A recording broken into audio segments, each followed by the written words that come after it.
Innal hamdalillah nahmaduhu wa nasta'inuhu wa nastaghfiruh wa na'udzu billahi min shururi anfusina wa min sayyiati a'malina may yahdihillahu fala mudilla lahu wa may yudlil fala hadiya lahu wa asyhadu an la ilaha illallah wahdahu la syarika lahu wa asyhadu anna Muhammadan abduhu wa rasuluh sallallahu alaihi wa ala alihi wa sahbihi wa man sara ala nahji wa tamassaka bi sunnatihi ila yaumiddin wa sallama tasliman katsira. Qala Allah ta'ala ya ayyuhalladzina amanu taqullaha haqqa tuqatih wa la tamutunna illa wa antum muslimun. Wa qala Rasulullah sallallahu alaihi wasallam fi khutbatil jum'ah fa inna asdaqal hadithi kitabullah wa khairal hadi hadi Muhammadin sallallahu alaihi wasallam wa syarrul umuri muhdatsatuha wa kullu muhdatsatin bid'ah wa kullu bid'atin dalalah wa kullu dalalatin finnar. Ma'asyiral muslimin, jamaah sidang Jumat yang dimuliakan Allah Subhanahu wa ta'ala. Sesungguhnya di antara hikmah yang agung dan keutamaan yang besar, Rabbuna tabaraka wa ta'ala telah mengkhususkan sebagian bulan dan hari memiliki keutamaan yang agung dibandingkan dengan bulan dan hari yang lainnya. Sebagian waktu memiliki keutamaan dibandingkan dengan waktu-waktu yang lainnya.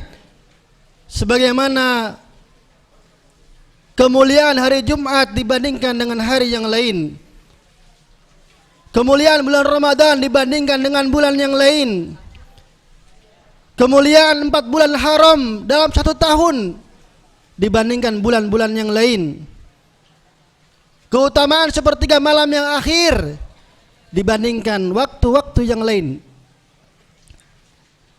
Tujuannya apa, ma'asyiral muslimin? Tentunya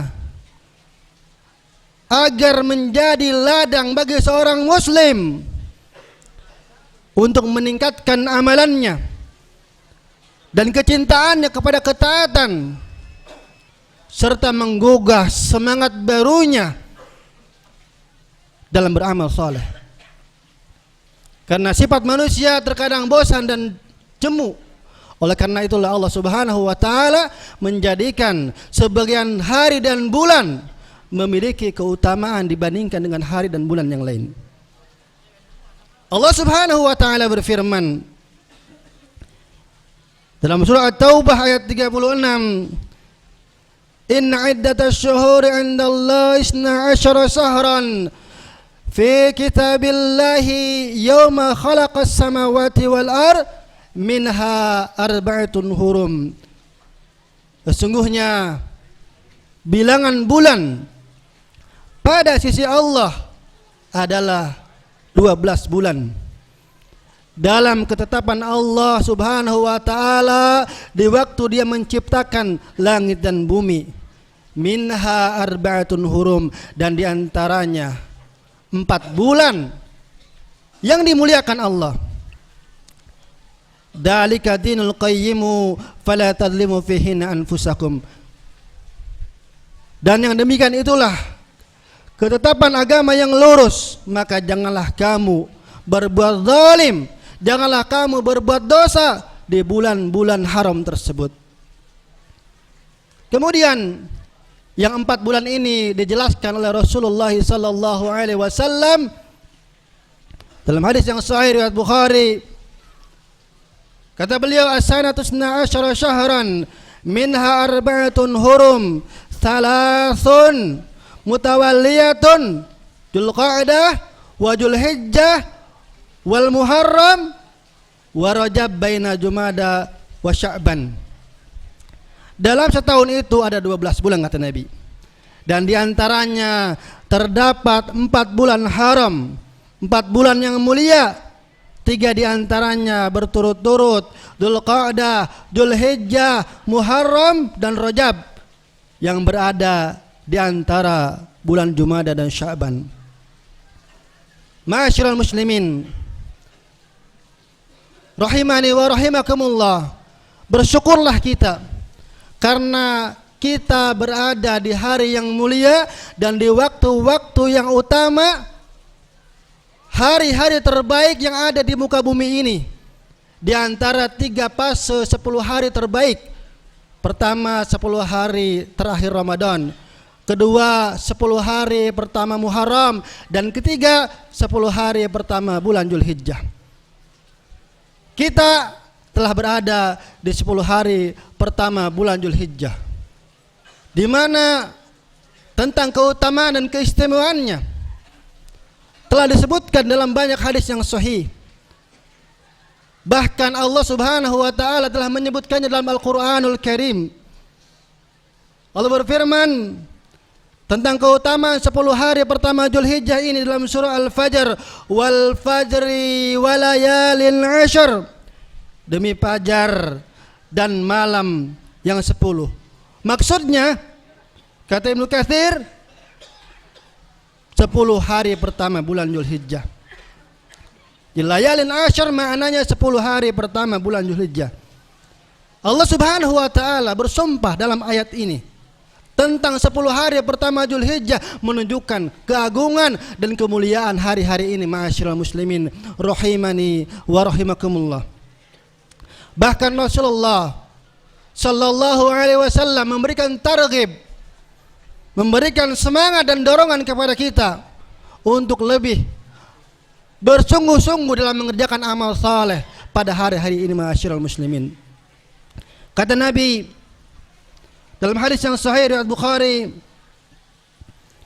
ma min ayyamin al-amalu salih fihinna ahabbu ila Allahi min hadhil ayyamil 'ashr.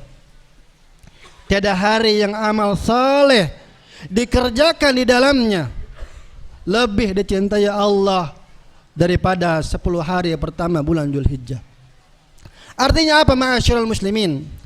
Amal saleh yang kita kerjakan, yang kurang utama atau yang lebih utama, yang sunnah maupun yang wajib, lebih dicintai Allah dan lebih besar pahalanya ketika kita mengerjakannya bertepatan dengan 10 hari pertama bulan Dzulhijjah ini. Bahkan yang amal yang tidak utama ketika dikerjakan pada hari-hari ini memiliki keutamaan yang besar. Oleh karena itulah sahabat bertanya, ya Rasulullah, wala jihadu fisabilillah, bahkan lebih utama daripada jihad fisabilillah ya Rasulullah. Apa kata Rasul? Wala jihadu fisabilillah illa rajulan kharaja bi nafsi wa malihi thumma lam yarji min dzalika bi syai'. Ya, lebih utama daripada jihad fisabilillah, lebih utama daripada orang yang berjihad di jalan Allah dengan harta dan jiwanya, kecuali orang itu mati syahid. Ma'asyiral muslimin rahimani wa rahimakumullah. Oleh karena itulah kita pacu semangat kita, tambah semangat kita di dalam mengisi hari-hari ini dengan amal saleh yang sunnah maupun yang wajib.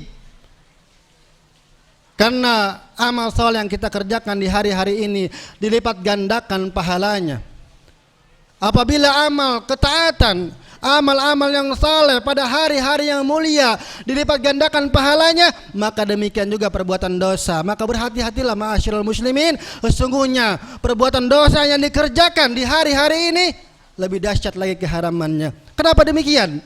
Karena Allah Subhanahu wa taala menegaskan kembali larangannya dalam ayat tadi, wala tadlimu fihinna anfusakum, maka janganlah kamu berbuat zalim di dalamnya. Bukankah kezaliman itu haram di selain waktu-waktu ini? Kenapa Allah melarang? Ini menunjukkan bahwa dahsyatnya keharaman, besarnya dosa orang yang mengerjakan perbuatan dosa di bulan-bulan yang mulia ini, di waktu-waktu yang mulia ini, ma'asyiral muslimin. Oleh karena itu, berbahagialah hamba dipertemukan dengan waktu-waktu yang mulia ini, dan Allah berikan hidayah, Allah bimbing dia untuk mengerjakan amal-amal saleh, amal-amal ketaatan dibandingkan dengan hari yang lain. Lalu ma'asyiral muslimin, apa di antara amalan yang disyariatkan, yang dianjurkan untuk dikerjakan pada 10 hari pertama Dzulhijjah ini? Yang pertama, puasa sunnah. Sangat dianjurkan bagi kita untuk memperbanyak puasa sunnah. Yang utama dia mengerjakan 9 hari dari tanggal 1 Dzulhijjah sampai dengan tanggal 9 Dzulhijjah. Dan hal ini berdasarkan keumuman hadis Ibnu Abbas yang telah kita sebutkan tadi tentang keutamaan mengerjakan amal saleh pada 10 hari pertama Dzulhijjah. Kemudian juga perbuatan para salafun saleh, di mana Abdullah bin Umar radhiyallahu anhuma dan para ulama yang lainnya seperti Al Hasan Al Basri, Ibnu Sirin, dan juga Qatadah menyebutkan tentang keutamaan berpuasa pada hari-hari tersebut. Jadi banyak para ulama salaf yang menganjurkan, bahkan mereka mengamalkan berpuasa selama 9 hari dari tanggal 1 sampai dengan tanggal 9. Kalau enggak mampu kita mengerjakan 9 hari, maka perbanyak puasa pada hari-hari ini. Kita pilih hari-harinya. Boleh sehari puasa, sehari enggak, atau Senin Kamisnya kita puasa. Tapi kalaupun juga tidak mampu, masih lemah kita mengerjakannya, maka jangan tinggalkan berpuasa pada tanggal 9-nya. Tanggal 9 Dzulhijjah, yaitu puasa Arafah. Tentang keutamaannya disebutkan oleh Rasulullah SAW ketika ditanya tentang apakah keutamaan puasa Arafah ini, kata Nabi dalam hadis sahih riwayat Muslim, yukaffirus sanatal madiyah wal baqiyah. Sesungguhnya puasa Arafah itu, kata Nabi, menghapus dosa-dosa kecil 2 tahun, tahun sebelumnya dan tahun yang akan datang. Subhanallah, begitu besarnya pahala puasa Arafah ini, dan ringannya bagi kita mengerjakannya. Bagi mereka yang dimudahkan oleh Allah Subhanahu wa taala untuk mengerjakannya, hendaknya dia berusaha untuk tidak meninggalkan puasa tanggal 9 Dzulhijjah ini. Kemudian yang kedua, memperbanyak istighfar dan taubat kepada Allah Subhanahu wa taala. Memperbanyak takbir, tasbih, tahmid dan tahlil di hari-hari ini. Sebagaimana kata Allah Subhanahu wa taala, wa yadhkuru ismallahi fi ayyamin ma'lumat, dan supaya mereka menyebut nama Allah pada hari-hari yang ditentukan ini. Al-Hajj ayat 28. Kalau kita mengetahui yang namanya takbiran Idul Fitri, yaitu terbenamnya matahari malam Idul Fitri sampai kita menunaikan salat Id. Adapun takbirannya Idul Adha ini dimulai secara mutlak, kapan dan dimanapun kecuali di tempat yang terlarang. Kita membaca takbir ini sendiri-sendiri dengan jahar atau dengan sir, yaitu dari tanggal 1 sampai dengan tanggal 13 Dzulhijjah. Dan takbir muqayyad mulai tanggal 9 Dzulhijjah sampai dengan tanggal 13 hari tasyrik di setiap selesai waktu salat, ma'asyiral muslimin rahimani wa rahimakumullah. Dan ini diantara sunnah yang banyak ditinggalkan oleh sebagian kita. Kemudian yang ketiga, haji dan umrah bagi yang mampu untuk mengerjakannya, dan ini merupakan ibadah yang paling utama karena begitu identiknya ibadah haji ini dengan hari raya haji, sehingga bulan ini pun disebut bulan haji, lebaran ini pun disebut lebaran haji. Oleh karena itu Rasulullah SAW menjelaskan dalam sabdanya tentang keutamaan dua ibadah ini, kata Nabi, al-umratu ilal umrati kafaratun lima bainahuma wal hajjal mabruru laisa lahu jazaa'un illal jannah. Kata Nabi, ibadah umrah ke umrah adalah penghapus dosa di antara keduanya, dan haji yang mabrur tiada lain balasannya melainkan surga. Hadis sahih Bukhari dan Muslim. Ma'asyiral muslimin, alangkah bagusnya ucapan Ibnu Abdul Barr rahimahullahu taala dalam kitabnya At-Tahmid. Beliau mengatakan, Adapun haji yang mabrur itu yaitu haji yang tidak ada riya dan sum'ah di dalamnya. Haji yang ikhlas, bukan karena pamer, bukan karena ingin disebut Pak Haji atau Bu Haji, dan tidak ada kefasikan di dalamnya serta dari harta yang halal. Ma'asyiral muslimin, semoga Allah Subhanahu wa taala menjadikan saudara-saudara kita yang berangkat haji pada tahun ini menjadi haji yang mabrur, dan kita yang belum berangkat Allah mudahkan jalannya. Allah mudahkan jalannya untuk memenuhi panggilannya dan berhaji ke Baitullah. Aqulu qouli hadza wa astaghfirullah li wa lakum innahu huwal ghafurur rahim.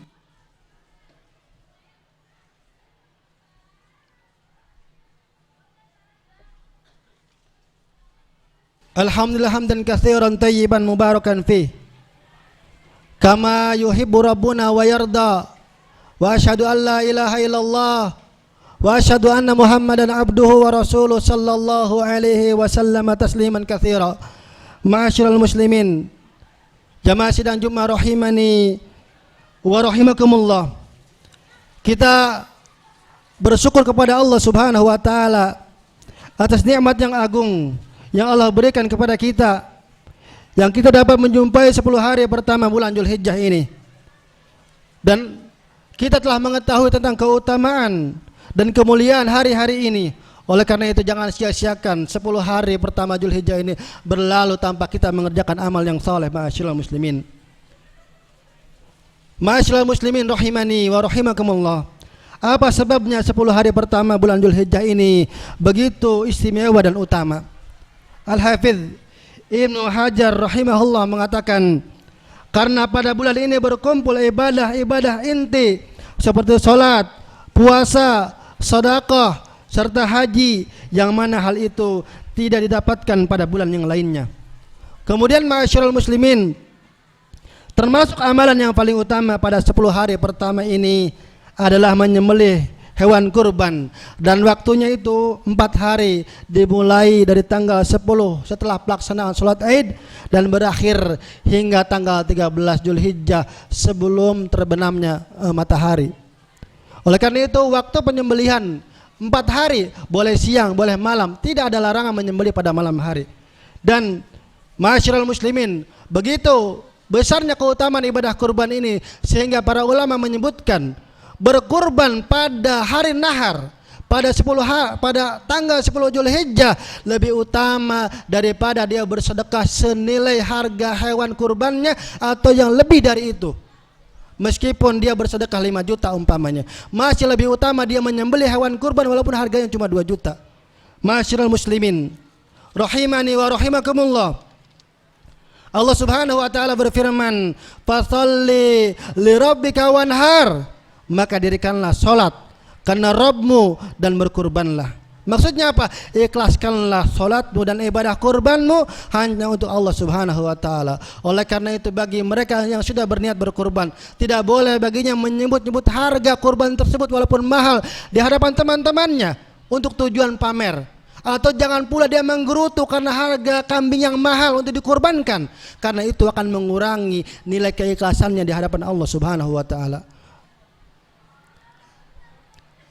Ma'asyiral muslimin rahimani wa rahimakumullah, begitu utamanya ibadah kurban ini.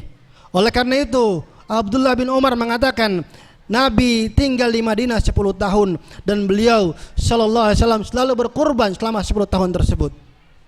Dan Rasulullah SAW memberikan teguran bagi orang-orang yang berkemampuan harta tapi dia enggan berkurban, merasa berat untuk berkurban, dan melarangnya untuk mendekati tempat sholat id.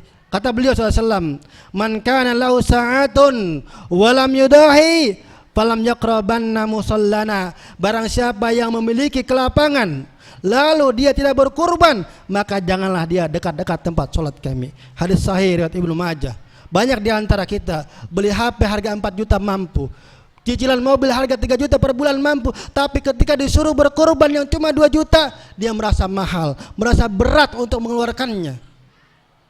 Padahal ibadah korban ini sangat ditekankan bagi mereka yang memiliki kemampuan setiap tahunnya, dan tidak dituntut orang per orang berkorban.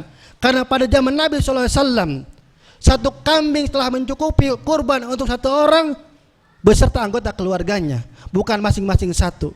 Disebutkan oleh sahabat radhiyallahu anhu ketika ditanya tentang bagaimana berkurbannya pada zaman Rasulullah SAW.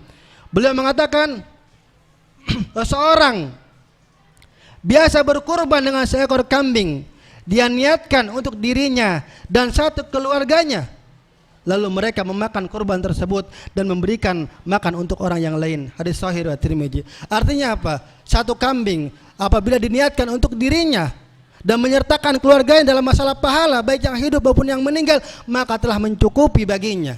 Bukan berarti setiap orang berkorban masing-masing satu, atau tahun ini bapaknya, besok ibunya, lusa anaknya dan seterusnya. Bukan. Yang benar dia berkorban satu kambing untuk satu orang beserta keluarganya, atau sepertujuh sapi untuk satu orang beserta keluarga mereka. Ma'asyiral muslimin rahimani wa rahimakumullah. Kemudian yang perlu diperhatikan bagi mereka yang berkurban, apabila dia sudah berniat untuk berkurban pada 10 Dzulhijjah ini, maka sejak tanggal 1 dia tidak boleh memotong kuku, memotong rambut, menggunting kumis dan yang semacamnya, karena Nabi mengatakan, barang siapa yang berniat untuk berkurban, fala yakhudh min sya'rihi wa fari syai'an hatta yudahi, maka janganlah dia mencukur rambutnya, bulunya dan memotong kukunya sampai dia menyembelih hewan kurbannya. Artinya apabila telah menyembelih kurban, maka dia baru boleh memotong kuku dan seterusnya. Adapun anggota keluarga yang disertakan dalam pahala, tidak ada ketentuan ini. Demikian juga orang yang menyembelih yang sebagai wakilnya, tidak ada ketentuan untuk larangan ini, khusus bagi yang berkurban atas namanya. Kemudian juga disunahkan bagi yang berkurban itu untuk memakan sebagian dagingnya, memberikan sebagian dagingnya kepada orang lain, menghadiahkannya atau mensedekahkannya. Demikian juga boleh memberikan sebagian daging ini kepada yang kafir dengan harapan supaya tertarik kepada Islam. Kemudian juga di antara anggapan yang keliru, sebagian orang tidak berkorban karena alasan belum akikah. Yang benar, antara kurban dengan akikah berbeda. Belum akikah bukan syarat sahnya kurban. Maka bagi mereka yang telah berlalu waktunya, setelah dewasa dia belum akikah, maka tetap dianjurkan bagi dia untuk berkurban dan sah kurbannya meskipun dia belum akikah. Dan bagi mereka yang memiliki 1 atau 2 istri, dia cukup dengan satu sembelihan untuk keduanya, karena disebutkan bahwa Rasulullah SAW berkorban 1 ekor kambing untuk dirinya, istri-istrinya dan keluarganya. Ma'asyiral muslimin rahimani wa rahimakumullah. Dan yang terakhir, apabila Idul Adha ini bertepatan dengan hari Jumat, yang harus kita perhatikan sebagaimana disebutkan dalam hadis yang sahih dari Abu Hurairah radhiyallahu an, bahwa Rasulullah SAW bersabda, telah bertemu 2 Id pada hari kalian. Siapa saja yang berkehendak untuk tidak menghadiri sholat Jumat, maka sholat Idnya telah mencukupi baginya. Namun kami tetap mengadakan sholat Jumat. Hadis ini sahih riwayat Ahmad. Artinya apa? Orang yang ikut mengerjakan sholat Id pada pagi harinya, maka gugur baginya kewajiban sholat Jumat. Akan tetapi bagi imam di kampung tersebut tetap menyelenggarakan sholat Jumat, supaya orang yang enggak sempat hadir melaksanakan sholat Id, dia bisa mengerjakan sholat Jumat. Dan bagi yang sudah mengerjakan sholat Id pada pagi harinya, dia tidak wajib Jumatan, tapi tetap wajib untuk mengerjakan sholat zuhur. Demikian barangkali di antara khutbah yang dapat kami sampaikan ini. Allahumma shalli wa sallam wa barik ala nabiyyina Muhammadin wa alihi wasallam. Allahumma fir lil mu'minina wal mu'minat wal muslimina wal muslimat al ahya'i minhu wal amwat innaka sami'un qaribun mujibud da'wat ya qadiyal hadat. Rabbana atina fid dunya hasanah wa fil akhirati hasanah wa qina adzaban nar. Walhamdulillahi rabbil alamin. Aqimis shalah.